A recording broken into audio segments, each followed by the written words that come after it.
Imagine a mind that operates like a finely tuned machine, but instead of gears and cogs, it's driven by a relentless need for validation.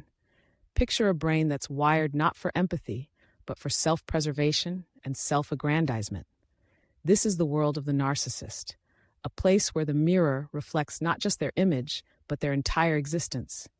It's a realm where every interaction is a transaction, every compliment a currency, and every slight a personal affront. At the core of this narcissistic brain lies a fragile self-esteem, one that's built on a shaky foundation of external validation. Unlike the rest of us who find worth in our relationships, achievements, and even our failures, the narcissist's sense of self is precariously balanced on the opinions of others. They crave admiration like a thirsty traveler in a desert, and when they don't receive it, they feel parched, desperate, and angry. It's a constant cycle of seeking and consuming, where the highs of praise are fleeting and the lows of criticism are devastating. Imagine waking up each day with an insatiable hunger for attention. The narcissist scans their environment, searching for signs of admiration. They curate their social media profiles like a gallery, showcasing only the most flattering aspects of their lives. Every post is a performance, every comment a chance to bask in the glow of approval. But beneath this facade lies a deep-seated insecurity, a fear that without this constant affirmation, they will fade into obscurity. In conversations, the narcissist often dominates the narrative. They're not listening. They're waiting for their turn to speak, to share their own stories, to redirect the focus back to themselves. It's not that they don't care about others. It's that their brains are wired to prioritize their own experiences, their own feelings. Empathy, for them, is a foreign concept, a skill they struggle to grasp. They may feign interest, but the truth is they're more invested in how the interaction reflects on them. When faced with criticism, the narcissist's brain goes into overdrive.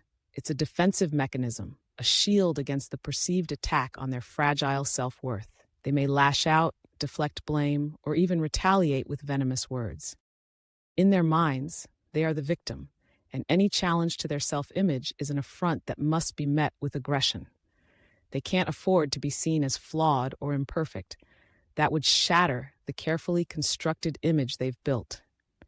But what happens when the praise stops, when the applause fades and the spotlight dims?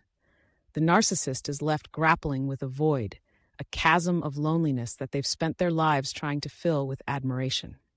They may seek out new sources of validation, jumping from one relationship to another, always searching for that next high.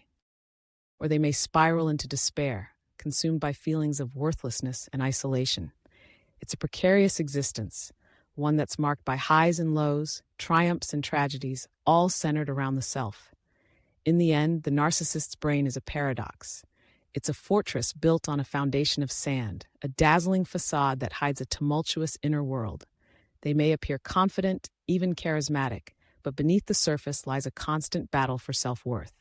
It's a life lived in the shadows of others' opinions, a relentless pursuit of validation that often leads to emptiness.